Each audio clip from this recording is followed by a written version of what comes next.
protect American auto jobs and make buying a car much more affordable for countless American families and also safer. We're officially terminating Joe Biden's ridiculously burdensome, horrible actually, CAFE standards that imposed expensive restrictions and all sorts of problems, gave all sorts of problems to automakers. And we're not only talking about here, we're talking about outside of our country, because nobody could do it. Nobody wanted to do it, and it was ridiculous, very expensive. It put tremendous upward pressure on car prices. Combined with the insane electric vehicle mandate, Biden's burdensome regulations helped cause the price of cars to soar more than 25%. And in one case, they went up 18% in 1 year. Today, we're taking one more step to kill the Green New scam. It's part of the greatest scam, probably, well, other than Russia, and a few others I could name. The greatest scam in American history, the Green New scam. And it's a quest to end the gasoline-powered car. This is what they wanted to do, even though we have more gasoline than any other country by far. And people want the gasoline car. They want everything. They want electric. They want to have lots of alternatives, but they do want the gasoline car. Right now, it's leading away by a lot. The car business is a very interesting business, but we want to keep it that way. I want to thank Transportation Secretary Sean Duffy, Deputy Transportation Secretary Stephen Bradbury, as well as CEO of Ford, Jim Farley. Jim, where is Jim? Let's see. Hi, Jim. Congratulations. You're doing a great job. CEO of Stellantis, Antonio Filosa. Thank you very much, Antonio. Chairman of the National Automobile Dealers Association, Tom Castrida. Yes, sir. Thank you very much, Tom. Great to have you. And Manager of General Motors Orient Plant, John Urbanek. Yes, sir. Thank you, sir. Great to have you guys here. And you're going to say a few words in a minute about how ridiculous this was, but we've just freed you up.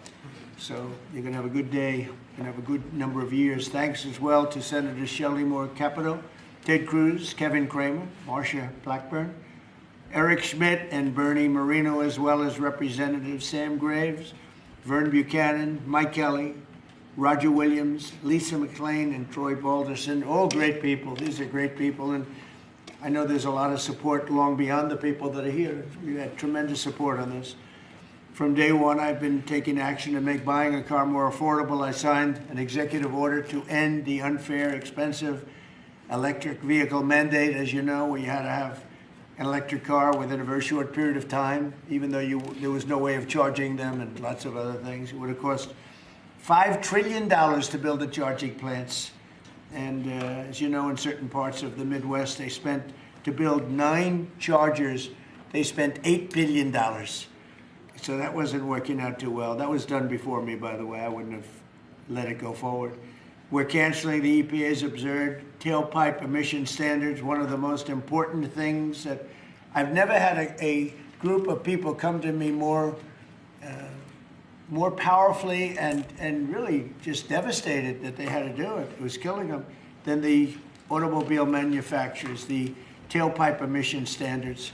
And I can tell you, your people at Ford were coming to me all the time, and they were saying, like, please, it doesn't do anything, and it's killing us. And it's driving the cost through the roof. And we revoked Biden's emissions waiver for California so that California communists could not regulate the automobile industry and ruin the entire nation of automobiles. And they were doing that, too.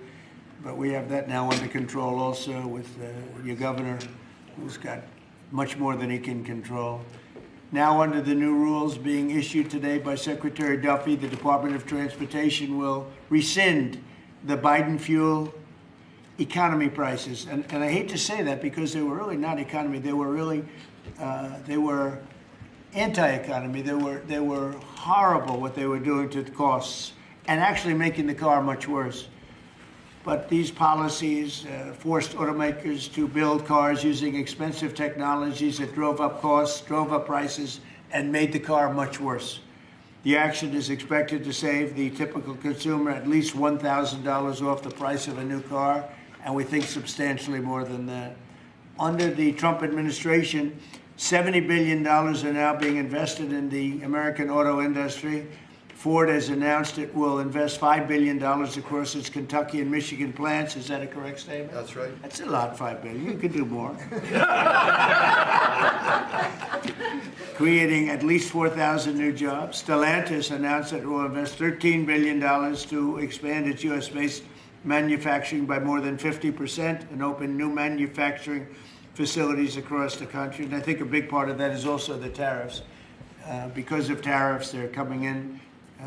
Not only the automobile industry, AI, we're leading China in AI, we're leading everybody in AI, we're leading everybody in everything. We have the hottest country right now. I will tell you, a lot of political people behind me, great political people, very successful political people.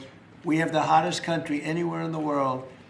1 year ago, we had a dead country, and now we have the hottest country anywhere in the world. And it started from November 5th, but it also started when we did the tariffs, and we've had tremendous support on the tariffs. It's bringing in trillions of dollars of wealth. It's bringing in national security. And I've stopped 8 wars, and of the 8 wars, 5 of them have been because of tariffs and trade. So they're very important. And General Motors plans to invest $4 billion as it brings its manufacturing back to the United States from Mexico. After falling by 5% under Biden, U.S. auto production has surged by 10% so far this year. You know, I won the auto workers vote, but now even the head of the auto workers said Trump is the greatest president we've ever seen. And he happens to be right about that. But we're protecting our auto workers, and we're making it easier for every family to afford high-quality cars. In other words, we're bringing automobiles back and the manufacturing of automobiles back into this country. We lost 52% over the years, 52% of our automobile manufacturing. You see it, closed factories all over the place. Now they're all opening up. They're being, in most cases, they're being knocked down, and new ones are being built in their place. And a big beneficiary is the state of Michigan, but South Carolina, even states that didn't really do too much with the automobiles, they're opening up plants. It's been amazing. So between automobile plants, AI plants, and plants of every other nation, really every other type, including chips, we're going to have a big percentage of the chip market very soon. Not because of the CHIPS Act, which was horrible and ridiculous, where we just gave these companies billions and billions of dollars. They just kept the money. But because of what we did with tariffs, they have to build here, otherwise they're going to have to pay tariffs. They won't be able to do business in the United States. And we're going to have a big percentage of the chip industry. As of about a year ago, 2 years ago, we had none. And now we're going to have a very big percentage when it all finishes out. So I'd like to ask Secretary Duffy to speak, and then Mr. Farley, and then Filosa, and Urbanik, and Castrita. And also we're going to ask some of our political leaders to speak, because let me tell you, they went out of their way. This was not easy. People were brainwashed. This is a green new scam. And people were paying too much for a car that didn't work as well. And now they're going to have a great car that's going to be environmentally friendly, but it's going to cost you a lot less, and it's going to work great. All of the nonsense is being taken out of the cars. So, Secretary Duffy, could you say a few words? Thank you, Mr. President. So yesterday at the cabinet meeting, the president was talking about affordability, and the way that Democrats talk about affordability is a lie. Today is a perfect example of that. So these CAFE standards used what was contrary to the law. The Congress set a rule that says you have to look at combustion engines. Biden and Buttigieg actually did an analysis using... Buttigieg used EVs and hybrids to come up with a 62 mile an hour per gallon standard, which I think the car companies will tell you is completely unattainable. So they spent a lot of money on technology trying to meet the unattainable standard, driving up the cost of a car, number one. And then number two, if they couldn't meet the unattainable standard, they had to trade for carbon, costing billions of dollars, and again, driving up the price of the car. So, Mr. President, what Democrats were doing were not making cars more affordable, they're making them less affordable. The consequence of that is going to be that more Americans can afford to buy a new car, which means they're going to be safer on the roads because of all the great new technology we have that save lives. So we'll have less death on American roads. These rules are going to allow the automakers to make vehicles that Americans want to purchase, not vehicles that Joe Biden and Buttigieg wants them to build, which is important. But also, this is important for American jobs. The more cars we sell, the more jobs we have in this country. And so this is jobs, this is freedom, and this is common sense, Mr. President. So thank you for your leadership. And I appreciate what the Senate did with the big, beautiful bill and what we've done here today. So thank you, Mr. very President. much. A big, beautiful bill is it's something. It's amazing. Wait till people see the benefits and the lower taxes that they're going to have, lower regulations. So, how about Ford? Mr. President and Secretary, all the important lawmakers here, competitors, today is a victory of common sense and affordability. We're very proud of Ford to be the #1 auto producer in our country. 80% of the vehicles we sell here we make in our country. Right. And we never left, unlike many of our competitors. We're the #1 exporter, and we have the most auto factory workers. And this CAFE standard that is aligned with customer demand is the right move for a lot of reasons. We were #2 last year in EV sales, we were #3 in hybrid, and we're the leading brand for combustion. We believe that people should be able to make a choice, as you said, Mr. President, and we will invest more in affordable vehicles. This allows us to invest in affordable vehicles made in the U.S., which we will take the lead on, and will allow us to make vehicles more affordable. So thank you for making this step for all of you. Thank you very much. One of the other things we're doing, it's separate from this meeting, but I think everybody here would agree with it. If you go to Japan, where I just left, and if you go to South Korea and Malaysia and other countries, they have a very small car, sort of like the Beetle used to be with the Volkswagen. They're very small, they're really cute, and I said, how would that do in this country? And everyone seems to think good, but you're not allowed to build them. And I've authorized the Secretary to immediately approve the production of those cars. So you'll be able to buy, they really are, they're actually, some of them are really beautiful, actually. If you take a look, Honda, some of the Japanese companies do a beautiful job. But we're not allowed to make them in this country, and I think you're going to do very well with those cars. So we're going to approve those cars. Would you like to say something about that? Well, no, just that he never stops working, so even when he's on Asian time, he's calling me at midnight in the States. But he gave me the directive to clear the regulations on this, which we have. And so if Toyota or any other company wants to make smaller, more affordable cars, fuel efficient, we have cleared the deck so they can make them in America and sell them in America. They're really nice and less expensive, and it really gives people a chance to have a car, have a brand new car as opposed to a car that maybe isn't so great. And so you car companies start thinking about that. I think it's going to be a tremendous market. Please, would you like to say something? Thank you, Mr. President. It's a great day for us at Stellantis today, because it's the day where we see CAFE regulation reconciled with real customers' demand. That's why at Stellantis we decided to invest to Jeep, Ram, Dodge, and Chrysler $13 billion in the next 4 years, increasing production by 50%, delivering to the market 5 new vehicles, and creating 5,000 additional jobs. That's because we believe in what you, Secretary Duffy, and all your team is doing in this country. We believe in growth, and we are ready to invest even more. So thank you very much. Thank you very much also for this great news of the K cars, which we are very interested in. And we are very looking forward to work with Secretary Duffy, your team, in the future for the next steps. Thank you very much. Well, get ready for those cars because we've already cleared the way. You can start right away. We will. Thank you very much, Mr. President. Thank you very much. Please. Mr. President, thank you so much for having me. Thank you very much. We support your leadership for this issue that is so important to the auto industry. I'm here representing the hard-working men and women of Orion Assembly in Michigan. Right. The facility, our manufacturing facility there, is currently going through a retool so that we can build additional U.S. manufactured pickup trucks and full-size sport utilities for our customers, and we're so excited about that. And thank you for your support. Secretary Duffy, thank you as well. And this is largely coming in because of the tariff situation. We're taking in trillions of dollars, actually, trillions, and we have so many other advantages. But these great companies are coming back to the United States. They left the United States. If somebody was sitting behind this desk that knew what they were doing, that wouldn't have happened. They would have said, well, you can sell your car here, but we're going to put 100% tariff, and you would have never had the auto industry leave. Again, we lost more than 50% of our auto industry, and now it's all coming back, and I think it's coming back. Ultimately, it's going to be bigger. I believe it's going to be bigger than it was before, actually. But it's an honor to have you here, and please, would you like to say something? President, Thank you very much. Tom Castruda, sir. I'm the chairman of National Automobile Dealers, and we represent 18,000 dealers in the country, along with 3,000 heavy-duty truck dealers. And what the actions that you've done as the president and your administration is definitely going to save our customers money.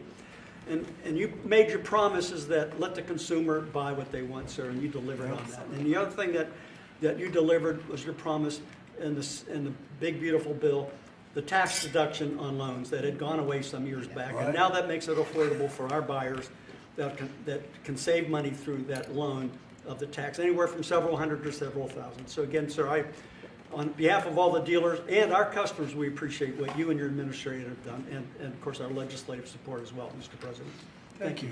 That's very nice, and I'm glad you brought that up. We're allowing people to deduct. So if you go out and buy a car, and this is for middle income, but for lower income, no matter what, they never really had deductions. You know, rich people like deductions, but middle income people were never really afforded deductions, which is very unfair. You borrow money to buy a car, you're allowed to deduct the interest from your income tax.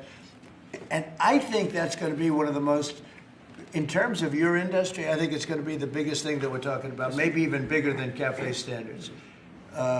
People are going to be able to borrow money, deduct it, so it's going to cost them essentially half. And they'll be... It'll help, yes, sir. I think it's going to be a tremendous factory. They've never had a chance to do that before. And that's all done. That's all in the great, big, beautiful bill. So it's really terrific. I'd like to ask a couple of our political leaders to say, because you guys have done an amazing job. This was something that was going to be very tough.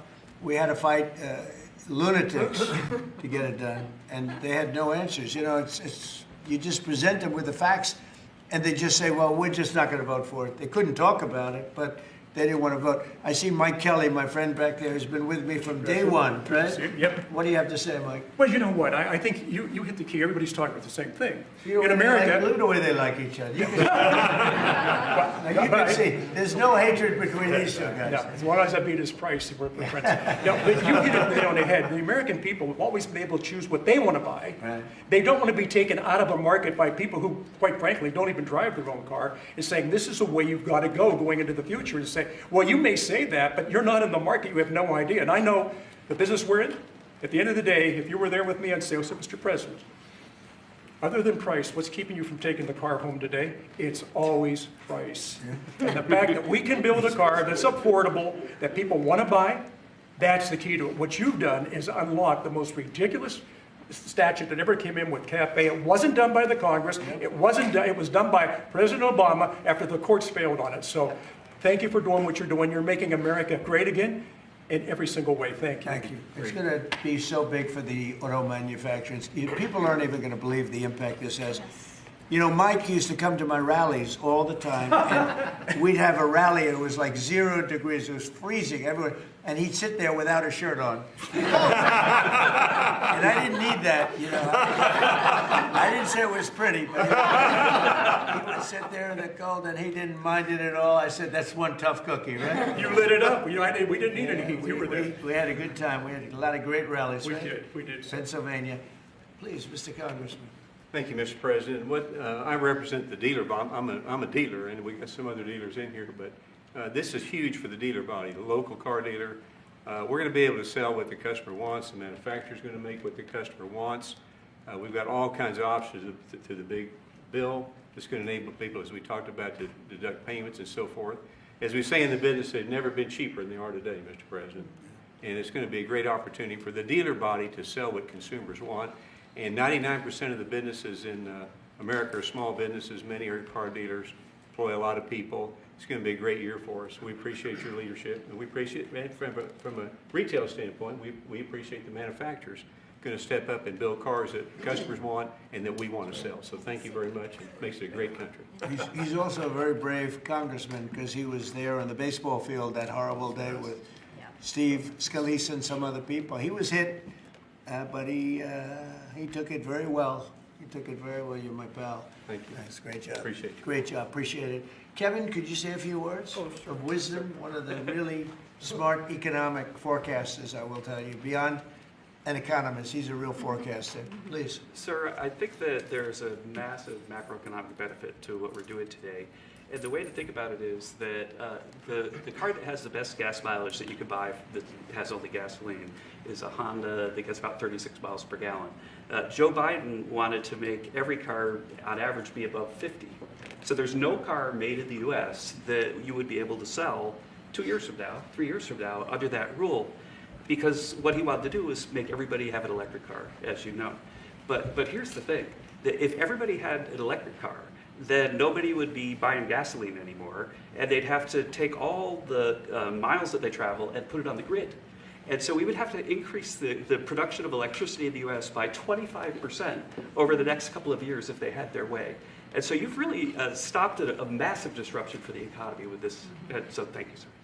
That wasn't the main reason, and yet it certainly is a main reason. You wouldn't have been able to do it even if you wanted it. It's just so crazy. That was the mandate, which we ended. Troy, would you like to say something? Great honor, thank you. My family is a former dealer, 48 years, Chrysler Dodge dealer.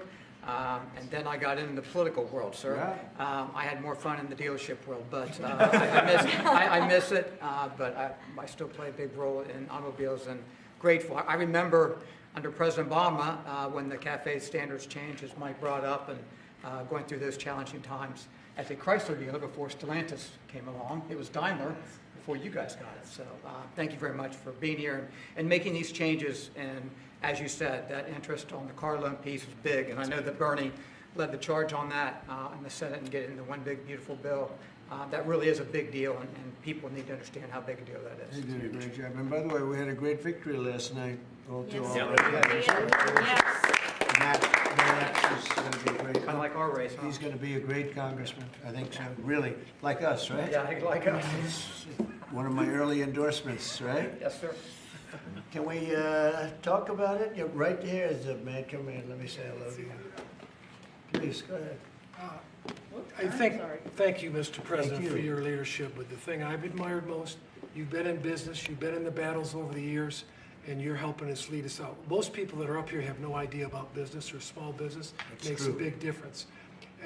One is. Number two is, I would just say in terms of the tax stuff we're talking about, one of the things that get missed, and I'm in Florida, Sarasota region, is the ability to deduct. Most people have a small business, they'll have a lawn business, they'll have this, that, they buy a new or used truck. They can take that deduction, let's say they're in a 20% tax bracket, but the vehicle's 60 grand, they can take 20% of the 60 grand, get a $12,000 write-off. They can pay their payments for the first year. That's a powerful tool we don't talk about, I don't know why, but at the end of the day, because of what you've put in place, full expensing, that's the tool that it would use. And you could just think about all the people in Florida, just general places, they're buying old vans or new vans, they're buying trucks, mainly trucks, and they're getting a deduction. They don't even have a payment for a year. That's right. So one of the best things for One Florida. of the biggest else. things in the Yeah, expensing. Expensing is a powerful tool. They can write the whole asset off the first year, take that deduction, put $12,000 in their pocket on a $20,000. Well, let me mention one other thing. They got into the e-vehicles, electric cars. And I'm talking to dealers that come in and talk to me, and basically they couldn't sell one, they couldn't give one away, and when these companies, or they got in because of whatever political pressure under Biden administration, and they end up realizing that they got no market. A guy says, the car's been sitting there a year, I can't get rid of it. So they don't understand the market. The people produce the vehicles, and that's made a big difference in your leadership. But thanks for what you're doing here today. It's big, it's huge, it'll make a big difference.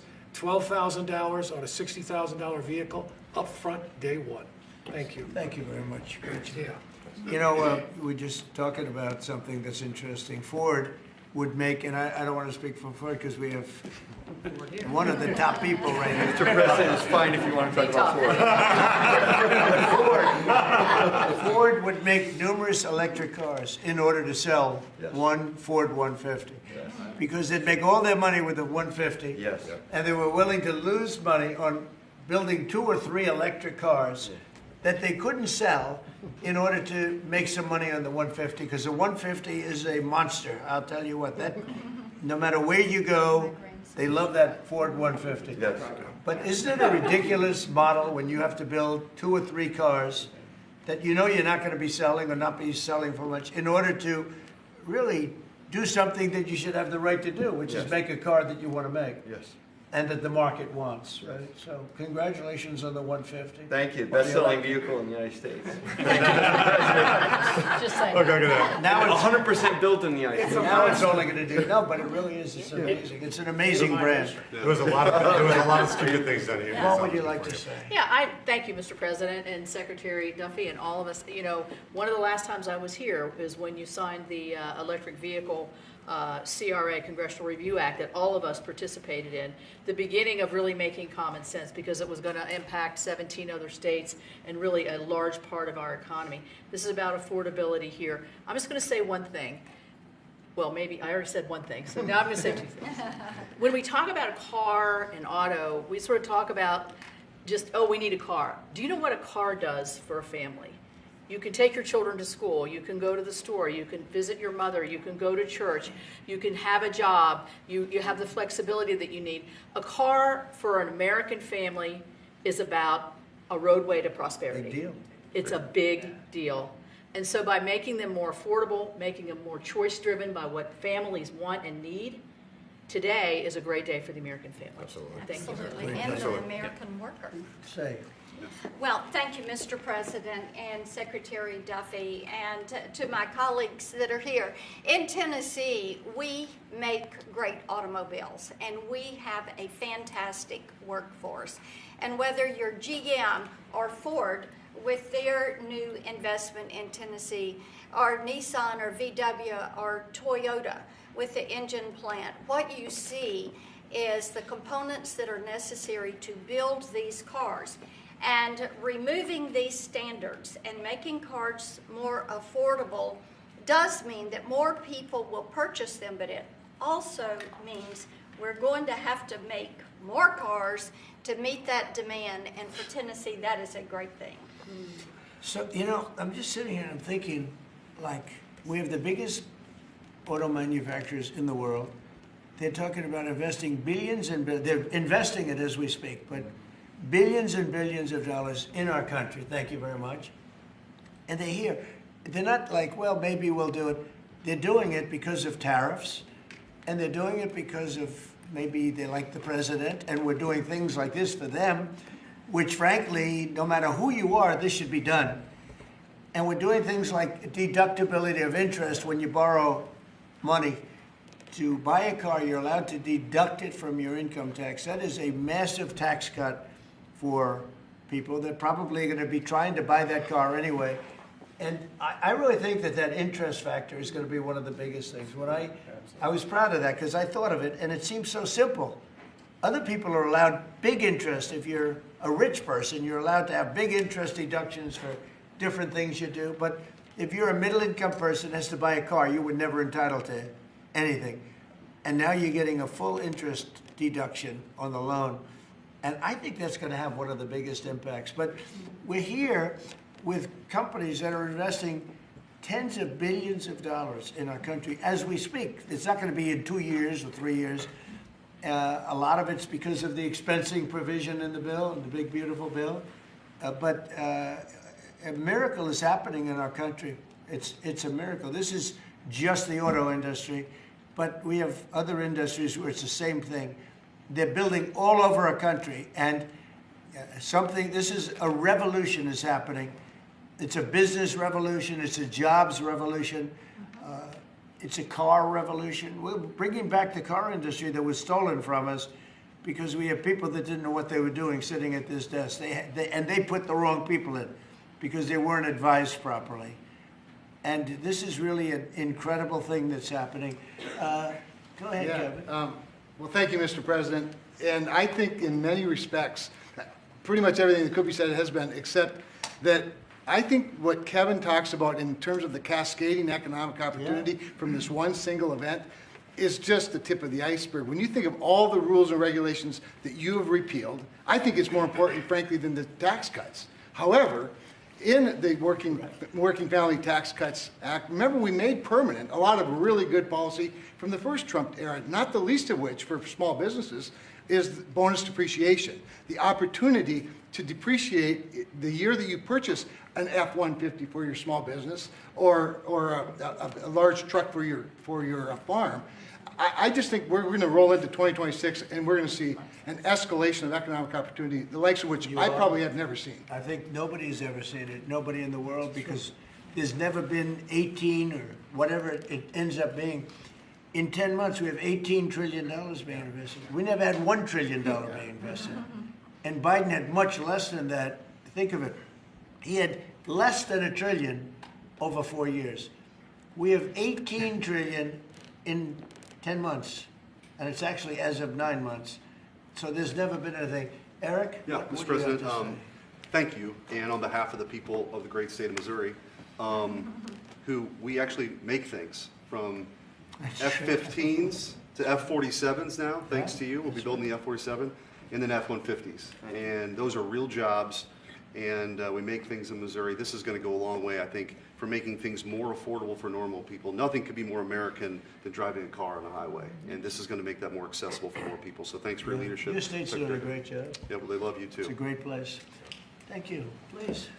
Thank you, Mr. President. I'm going to talk to you just a minute from a rural perspective, Okay. because these CAFE standards were absolutely unworkable in rural Missouri.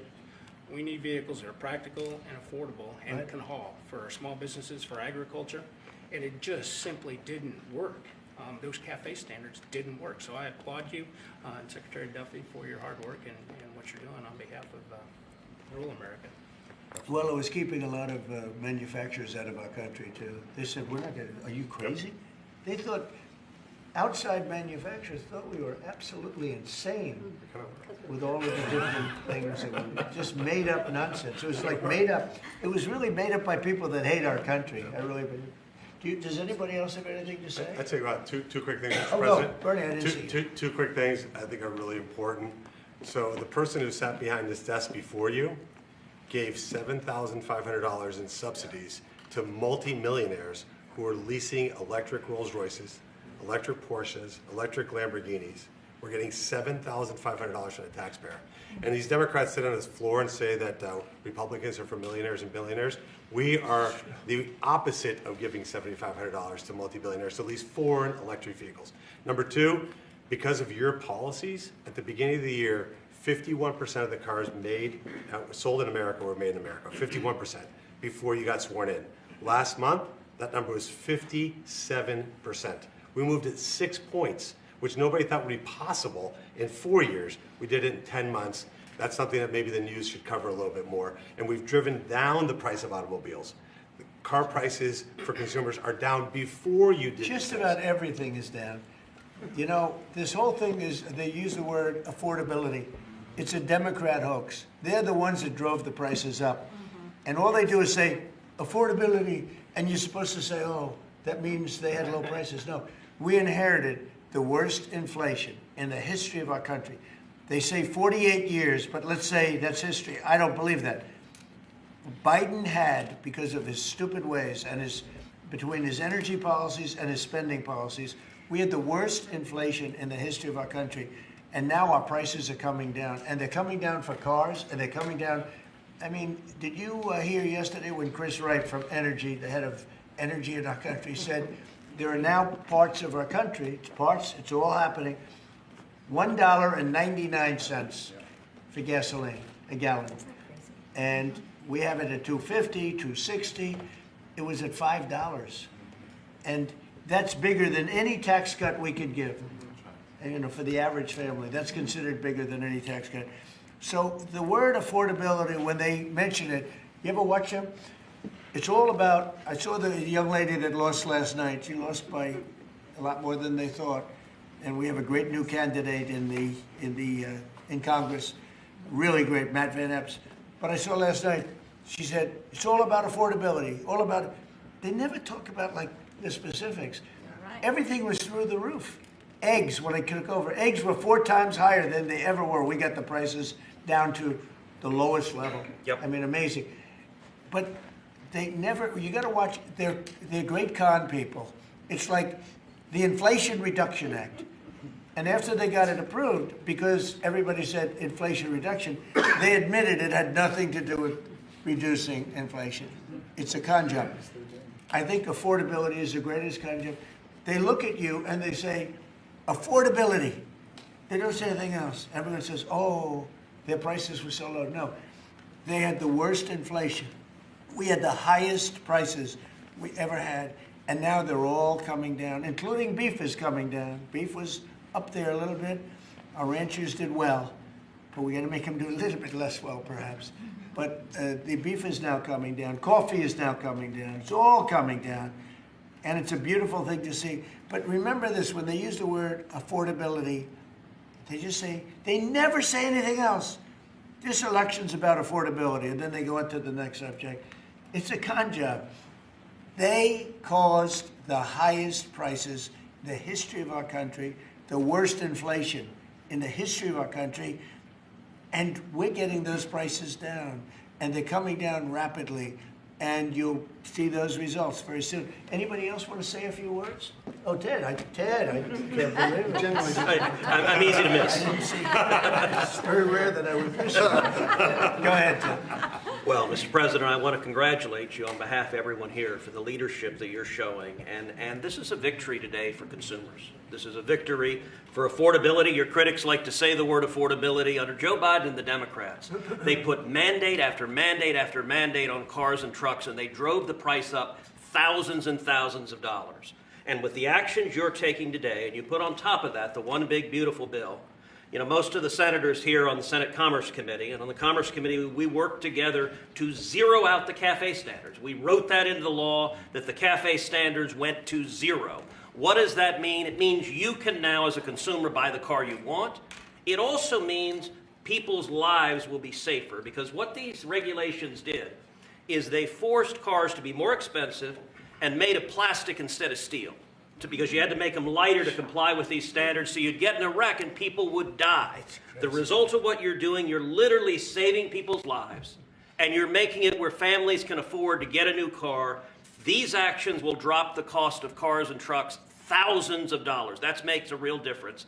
And I'll make one final point. You know, about half the members here are car dealers. And I will say my good friend Roger Williams out in the lobby, he tried to sell me a car, which didn't surprise me, but I just want to give props to Mike Kelly. He showed he was savvier because he tried to sell you a car, and you can afford a much nicer car than I can. So well done, Mike Roger. You just went to the wrong customer.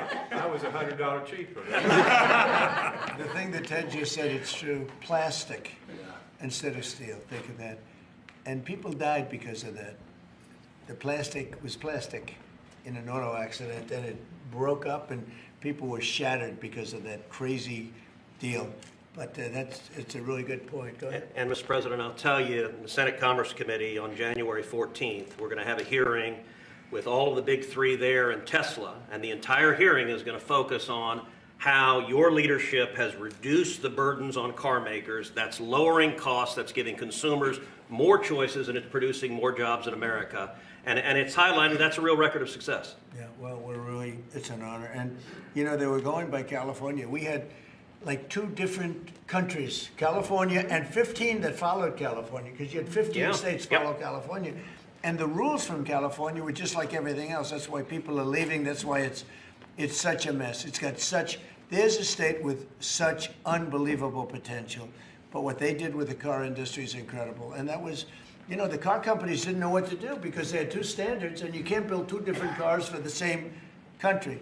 And what we're doing today is very big. Would anybody like to say something? Would you like to say something, my friend? I just want to say thank you. Thank you.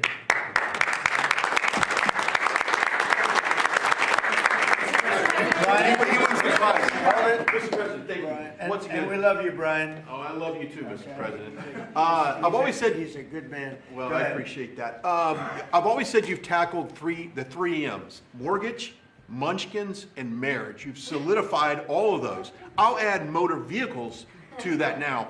My question, I got one about consumer confidence. We just came off one of the record high Black Friday, up 9.1%. Record high, highest ever, biggest amount ever purchased in one day. Yeah. Which I think counters this narrative of affordability, because apparently the Americans are spending money. So I want to see, how do you view that for a consumer confidence being so high going into Christmas and going into next year? And I do have one for the auto group after you. Yeah, after I just think that we have tremendous confidence in the country. You know, one of the things in terms of confidence, if you go back a year and a half, you know, it's amazing, we're like into 10 months already, but you go back a little bit before the election, because after November 5th, it started changing rapidly, even though we weren't running it until January 20th.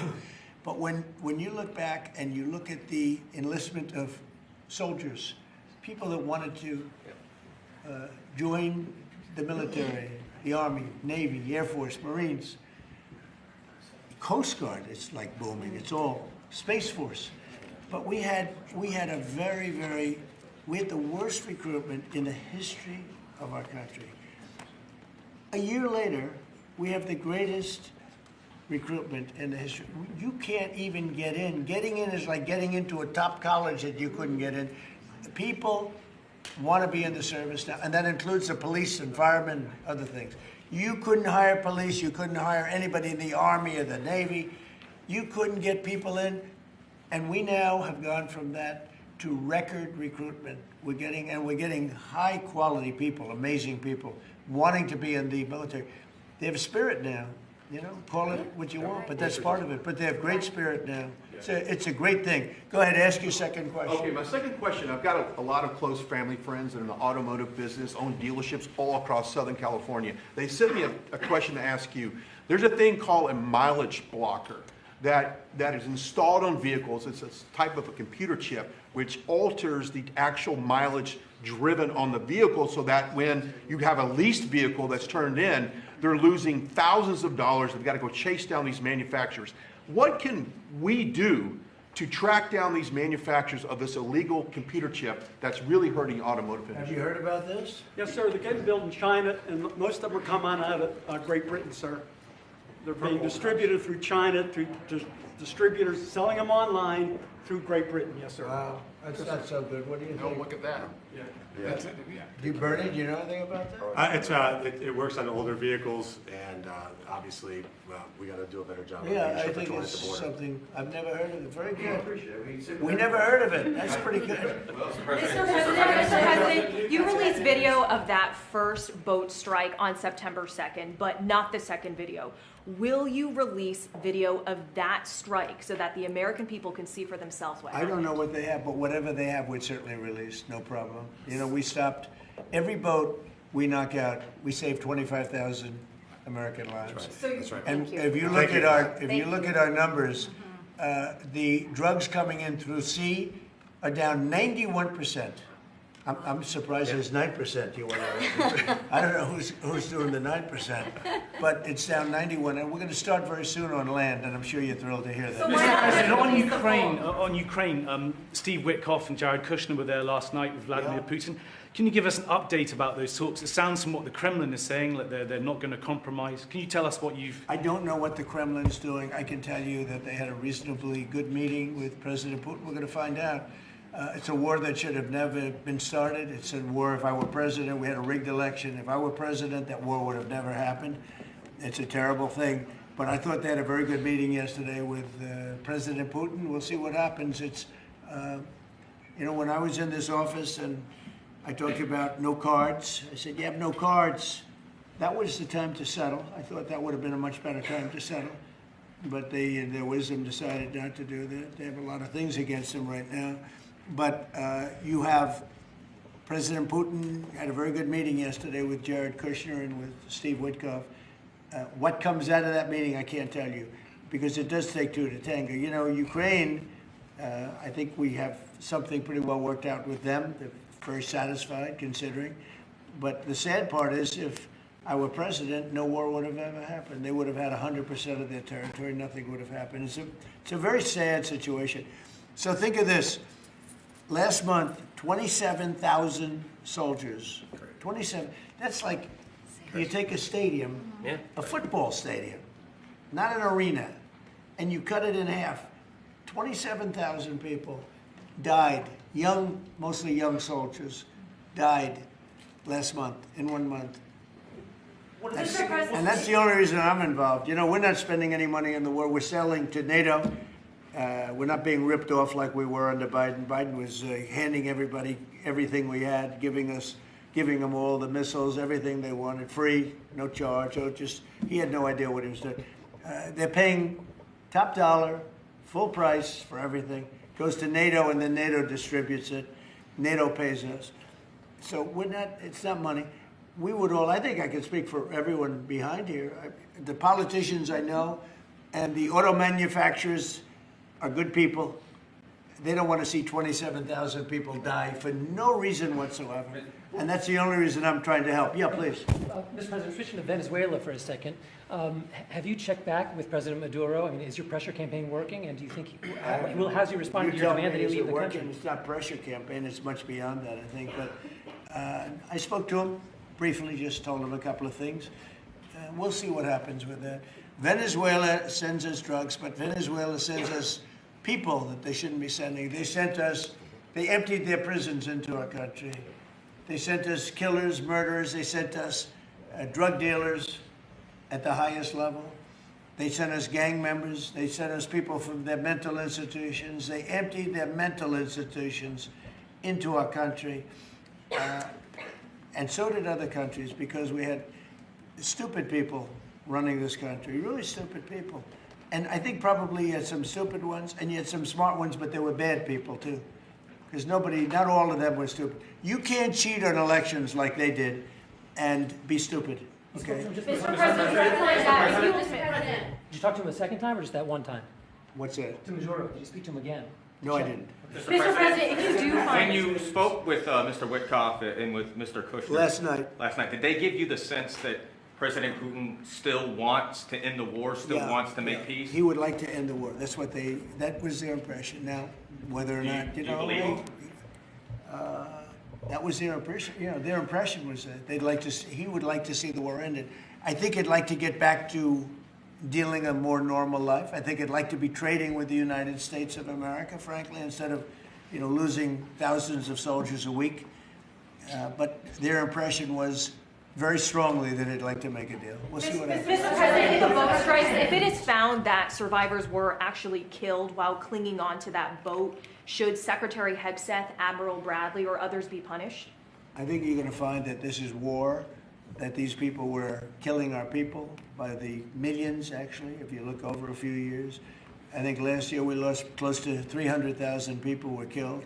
That's not mentioning all the families. Have you seen what happens with the families of not only the people killed, the people that are trying to get their son or their daughter off of this poison that they've been fed? I think you're going to find that there's a very receptive ear to doing exactly what they're doing, taking out those boats. And very soon we're going to start doing it on land too, because we know every route, we know every house, we know where they manufacture this crap, we know where they put it all together. And I think you're going to see it very soon on land also. Yeah, please. So to be clear, you support the decision to kill survivors after the initial No, I strike? support the decision to knock out the boats. And whoever's piloting those boats, most of them are gone. But whoever are piloting those boats, they're guilty of trying to kill people in our country. Yeah, please. The House Judiciary Committee has subpoenaed Jack Smith to ask about his investigation of you. I wondered, for a deposition, I wondered if you'd prefer to see that as a hearing so that the American public can see the questions and the responses more easily. I'd rather see it probably at a hearing. Look, Jack Smith is a thug. He's a failed prosecutor. He's a bad man. He's an evil man. He hurt a lot of people. Forget about me. I do this stuff, but I got indicted many times by a guy that they were dismissed. He's a bad guy. He's a sick man. There's something wrong with him, actually. I think Jack Smith is a sick man. There's something really wrong with him. I'd rather see him testify publicly because there's no way he can answer the questions. But Biden knew this was going along. Kamala knew it was going along. And there's a lot of things happening right now that they don't like. One of the things is the auto pen. Everything he signed, almost, with the exception of the pardon of his wonderful son, Hunter, just about everything he signed was not signed by him. He had no knowledge of it. He didn't know what it was. people sitting around the beautiful Resolute desk knew exactly what it was. And those people are guilty, in my opinion, of a major crime. Everything that was signed by that auto pen, the man operating the auto pen, and I'm sure there are more than one, because I think some of the people can operate it themselves. Some of the high-level people operated themselves. They would just go in and sign his name with an auto pen onto very important documents, not only pardons, but policy, maybe cafe standards, okay, as an example. Who signed cafe? If you ask Biden, what's a cafe standard, he would have absolutely no idea. He'd say, where is the cafe located? The guy didn't know anything. Look, that just shows you what a rigged election can be, but you understand what I'm saying. Thank you. You've had conversations with Jensen. Right, so. Smart man. In your conversations with him, have you kind of given a sense of where you are with export controls and the types of chips that NVIDIA can give to China? Sure, he knows very well. He's done an amazing job. NVIDIA, very good. Yeah. Mr. President, when do you expect for phase 2 of the Gaza peace plan to be implemented? And Well, it's going along well. You know, they had a problem today, I understand, with a bomb that went off and hurt some people pretty badly, probably killed some people. They're telling me it just happened. But it's going on. We have peace in the Middle East. People don't realize it. We have tremendous support. 59 countries. There's tremendous support. But phase 2 is moving along. Yeah, it's going to happen pretty soon. Mr. President, did you speak with House Republican leadership about your decision to pardon Congressman Henry Cuellar? And are you concerned that you made a vulnerable Democrat perhaps less vulnerable with that decision? It didn't matter. He's a respected person. He was treated very badly because he said that people should not be allowed to pour into our country. And he was right. He didn't like open borders. He was on the border. You know, he represents a very respected man. He represents the people on the border. And he saw what was happening. And as soon as he made that statement, I then said, I'll bet he gets indicted. And that's what happened. You know, I put out my truth from that. Well, I did a truth. Wonderful truth. We love truth. But what happened is he got indicted for speaking the truth. And his wife got indicted, Imelda. And that's sort of a first. Usually they leave the wives alone, right? Don't they, Congressman? Yeah. Typically they indict somebody, put him in jail for the rest of his life, but the wife can just sit home and cry, or she'll find a new man. You know? A lot of times they find a new man that makes them much happier. In fact, a lot of times they like that man better than the one that's in jail. Mr. President, thank you.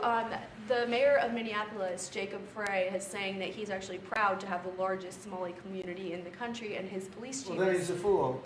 Well, his police chief is also saying I wouldn't be proud to have the largest Somalian. Look at their nation. Look how bad their nation is. It's not even a nation. It's just people walking around killing each other. Look, these Somalians have taken billions of dollars out of our country. They've taken billions and billions of dollars. They have a representative, Ilhan Omar, who they say married her brother. It's a fraud. She tries to deny it now, but you can't really deny it because, you know, it just happened. She shouldn't be allowed to be a congresswoman, and I'm sure people are looking at that. And she should be thrown the hell out of our country. And most of those people, they have destroyed Minnesota, okay?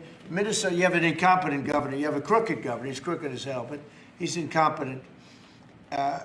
Walz he should be ashamed. That beautiful land, that beautiful state, it's a hellhole right now. And the Somalians should be out of here. They've destroyed our country. And all they do is complain, complain, complain. You have her. She's always talking about the Constitution provides me with... go back to your own country and figure out your Constitution. All she does is complain about this country. And without this country, she would not be in very good shape. She probably wouldn't be alive right now. So Somalia is considered by many to be the worst country on earth. I don't know. I haven't been there. I won't be there anytime soon. I hope. But what Somalia, what the Somalian people have done to Minnesota is not even believable. It's not even believable. And a lot of it starts with the governor. A lot of it starts with Barack Hussein Obama, because that's when people started coming in, and you have to have people come in that are going to love our country, cherish our country. They want to kiss our country goodnight. They talk about our country. We want them to pray for our country. This is not the people living in Minnesota. And she's a disaster. She should not be, and her friends shouldn't be allowed. Frankly, they shouldn't even be allowed to be congresspeople, okay? They shouldn't even be allowed to be congresspeople because they don't represent the interests of our country. Anybody else? The automakers spent billions on meeting the Biden EV rules. Should they be able to recoup that somehow, given the change? And there's a question about the doing it. No. I'm not letting them recoup. They're going to do just fine. You know how they recoup? From this point forward, they'll do very well. Can you also talk about the USMCA and what you're thinking about renegotiating that with the automakers? Well, that's just an ongoing thing. It expires in about a year, and we'll either let it expire or we'll maybe work out another deal with Mexico and Canada. But look, Mexico and Canada have taken advantage of the United States, like just about every other country, in all fairness. It's not them, I'm not blaming them. But every country, because we had stupid people running our country. We had a lot of stupid people running. That's why we have $38 trillion in debt. But the beautiful thing about the tariffs is we'll start paying off that debt. The money coming in, they're finding money in our country now that they never knew existed. The other day, $30 billion. Where did it come from? I said, why don't you check the tariff show? They said, sir, that tariff hasn't started yet. It doesn't start till January. I said, no, it started 2 months ago. They called back, sir, you're right, it was from tariffs.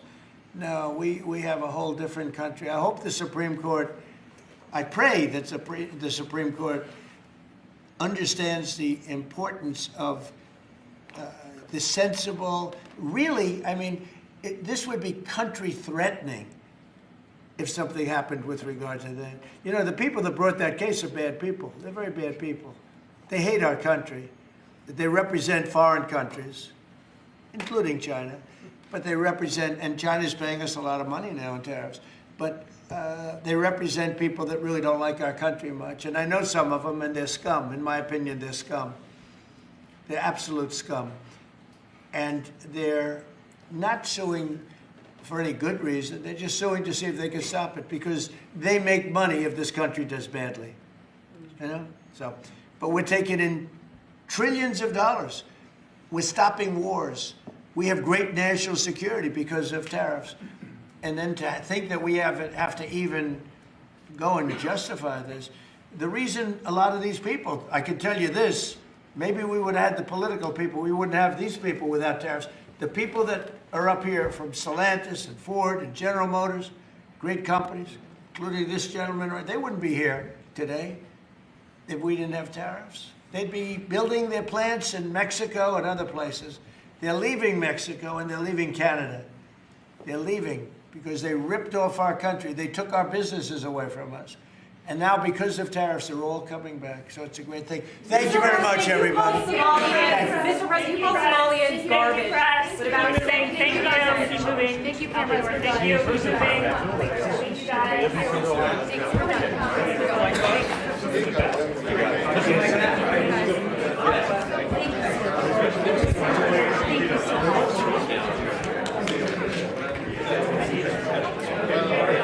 much.